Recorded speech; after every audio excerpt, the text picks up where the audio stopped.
Hello बच्चों, आज हम क्लास 11 मैथ्स में chapter number 5 complex numbers and quadratic equations के बारे में चर्चा करेंगे और इसका इंट्रोडक्शन हम पढ़ेंगे।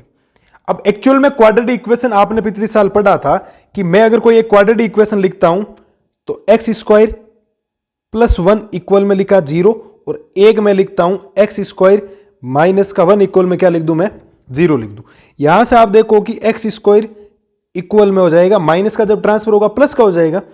तो यहां से एक्स स्क्वायर इक्वल में 1 है तो मेरे पास जो एक्स की वैल्यू आएगी तो वो आएगी प्लस माइनस करके रूट में। तो आपने जब श्रीधर आचार्य फॉर्मूला पढ़ा था, एक क्वाड्रेटिक फॉर्मूला पढ़ा था, तो फॉर्मूला आपने कुछ इस प्रकार का पढ़ा था कि एक्स इक्वल में माइनस का B plus minus root of B square minus का 4ac अपॉन में क्या पढ़ा था बेटा, 2a पढ़ा था। आपने ये पढ़ा था और आपने 3 कंडीशन इसकी देखी थी कि अगर आपके बी स्क्वायर माइनस 4ac की वैल्यू अगर आपके पास 0 आए, या बी स्क्वायर माइनस 4ac की वैल्यू आपके 0 से ग्रेटर देन आ जाए, या बी स्क्वायर माइनस 4ac की वैल्यू लेस देन 0 आ जाए, मतलब 0 से छोटी आ जाए। 0 से छोटी आने का मतलब होता है, आपने बोला था इसका कोई भी बी स्क्वायर माइनस 4ac की वैल्यू किस में आनी चाहिए थी, नेगेटिव। 0 से बड़े होने का मतलब आपने पढ़ा था कि पॉजिटिव वैल्यू आनी चाहिए। क्या आनी चाहिए बेटा, पॉजिटिव वैल्यू आनी चाहिए, और 0 तो हो गया। ये जब आपके 0 और पॉजिटिव आ रहा था तो आपने इसको बोला था कि इसके रियल रूट्स हैं। इसके क्या है, रियल रूट्स हैं। रियल रूट्स मतलब इसका एग्जिस्ट हो रहा है। अब रियल में जब 0 आता है तो रियल और इक्वल रूट्स होते हैं, और जब आपके 0 से बड़ी वैल्यू आती है मतलब ग्रेटर देन आता है तब आप कहते हो इसके रियल और डिफरेंट। लेकिन जब नेगेटिव रूट्स आए थे तो आपने इसने बोला था इसका कोई एग्जिस्ट हो ही नहीं रहा, इसका एग्जिस्ट है ही नहीं, मतलब real roots are not exist, real root possible ही नहीं। तो ये पढ़ा। लेकिन अगर मैं यहां से जब फाइंड करूंगा तो मैं लिखूंगा एक्स स्क्वायर, जो प्लस का ट्रांसफर होगा माइनस का 1 हो जाएगा। तो यहां से एक्स की वैल्यू आएगी प्लस माइनस रूट के अंदर -1 आएगा, और इमेजिनरी आ गया। अब इसी इमेजिनरी रूट्स का सॉल्यूशन निकालने के लिए आपने बनाया कॉम्प्लेक्स नंबर। क्या बनाया आपने, कॉम्प्लेक्स नंबर बनाया।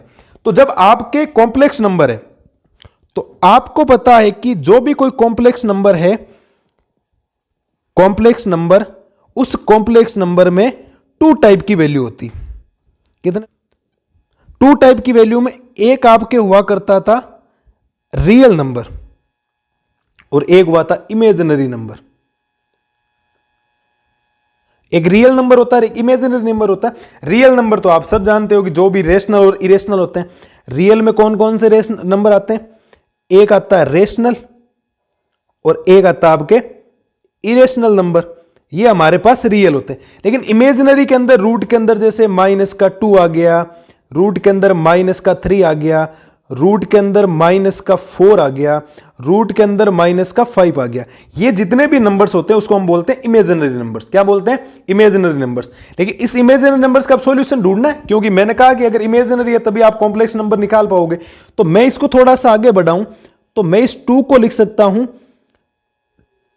2 मल्टीप्लाई माइनस का 1 लिख सकता हूं, और आगे बढ़ाऊंगा तो मैं रूट 2 को अलग कर दूं और मल्टीप्लाई में मैं लिख दूं रूट के अंदर माइनस का 1। अब ये रूट 2 तो आपके पास आ गया।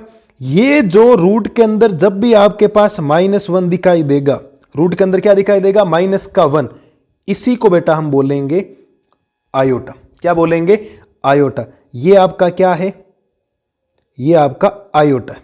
इसको क्या बोला जाता है, आयोटा बोला जाता है। इसका मतलब ये हो गया, कंफर्म है कि ये जो आपके पास आयोटा है इसको मैं रूट के अंदर क्या बोलने वाला हूं, माइनस का क्या बोलूंगा, 1 बोलूंगा। रूट के अंदर क्या बोलूंगा बेटा, माइनस का 1 बोलने वाला हूं।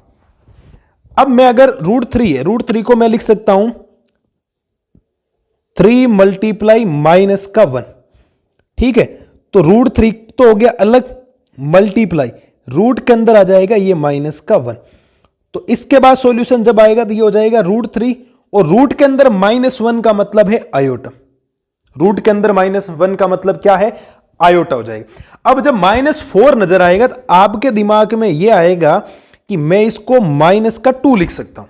-4 आएगा तो आपको 4 का स्क्वायर रूट 2 होता है, माइनस लगा तो ये बेटा आपके वैल्यू क्या है, गलत है। कैसे गलत है, अभी मैंने बोला था इसको मैं लिख सकता हूं 4 मल्टीप्लाई माइनस का 1। ठीक है, तो ये हो जाएगा √4 मल्टीप्लाई रूट के अंदर -1।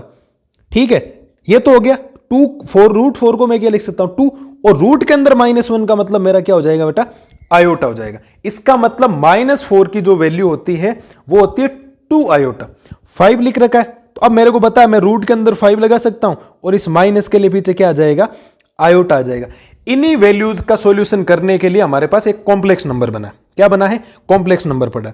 अब हम कॉम्प्लेक्स नंबर को थोड़ा सा आगे पढ़ लें कि होता क्या कॉम्प्लेक्स नंबर। तो हमारे पास हेडिंग हो जाएगी कॉम्प्लेक्स नंबर, कॉम्प्लेक्स नंबर। जो ये आपका कॉम्प्लेक्स नंबर होता है इसको डिनोट किया जाता है जेड से। किससे डिनोट किया जाएगा बेटा, जेड से। और जेड को मैं लिख सकता हूं a प्लस आयोटा बी। अब a क्या है, रियल पार्ट। कॉम्प्लेक्स नंबर में रियल पार्ट और इमेजिनरी पार्ट का क्या होता है, सम होता है। कॉम्प्लेक्स नंबर में क्या होता है, एक आपको नंबर लेना है रियल और एक आपको नंबर लेना है इमेजिनरी। ठीक है, अगर मैं दोनों को प्लस कर दूं तो मेरे पास कौन सा नंबर बन जाएगा, कॉम्प्लेक्स नंबर बन जाएगा। क्या बन जाएगा, कॉम्प्लेक्स। अब इसके अंदर a जो है, इस a को मैं बोलूंगा real part of z, real part of complex number.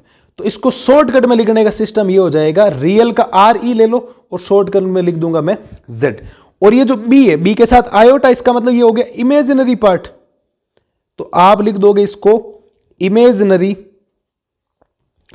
Part of z। इसका मीनिंग हो जाएगा imaginary part of z, IMZ हम इसको लिखेंगे। ये मेरे पास z लिखने का फॉर्मेट है। क्या है बेटा, z लिखने का फॉर्मेट। z को मैं लिख सकता हूं a plus iota B. a आपका रियल पार्ट है, b आपका इमेजिनरी पार्ट। ठीक है, ये तो हो गया मेरे यहां पर। अब मैं अगर कोई क्वेश्चन आपसे पूछूं, मेरे पास कोई एग्जांपल है, मैं पूछ दूं कि find the real and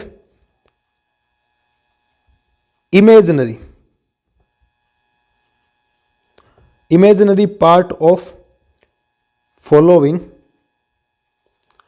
numbers, ये मेरे से पूछ लूं।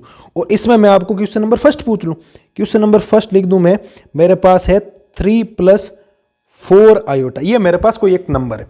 तो इसका आंसर जब आप निकालोगे तो मैं इसको लिख सकता हूं कि ये अपना एक कॉम्प्लेक्स नंबर है। तो z इक्वेशन में हो जाएगा 3 + 4 आयोटा मेरे पास हो जाएगा।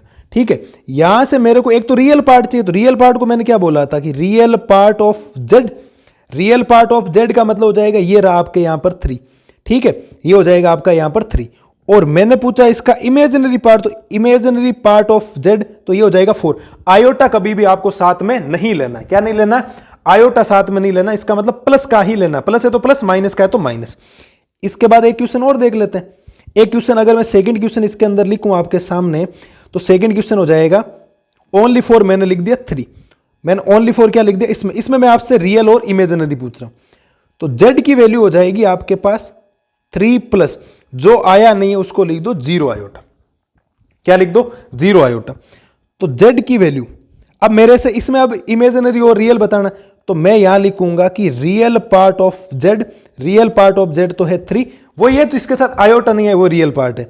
और इमेजिनरी पार्ट हो जाएगा आपका, इमेजिनरी पार्ट ऑफ z वो हो जाएगा 0।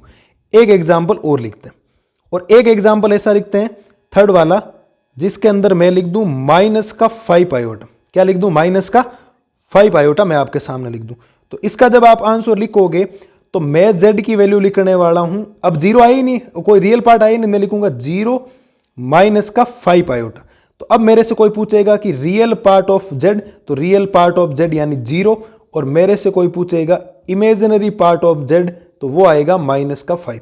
ये इस क्वेश्चन का मेरे क्या है, आंसर है। ये भी मेरा आंसर हो गया, ये भी मेरा इस क्वेश्चन में आंसर हो गया, ये भी मेरे क्वेश्चन का क्या हो गया, आंसर। तो हमने कॉम्प्लेक्स नंबर के बारे में पढ़ा। कॉम्प्लेक्स नंबर होता है z इक्वस में a plus iota b। a जो है वो रियल पार्ट है जिसके साथ आयोटा नहीं आ रखा। b जो है वो इमेजिनरी पार्ट ऑफ z है जिसको हम im लिखेंगे, रियल को हम लिखेंगे re। फिर हमने 3 क्वेश्चन किए। ठीक है, तो ये बातें हमने पढ़ ली। ठीक है, इसके बाद का इंट्रोडक्शन हम अगली क्लास में पढ़ेंगे। ठीक है, थैंक यू।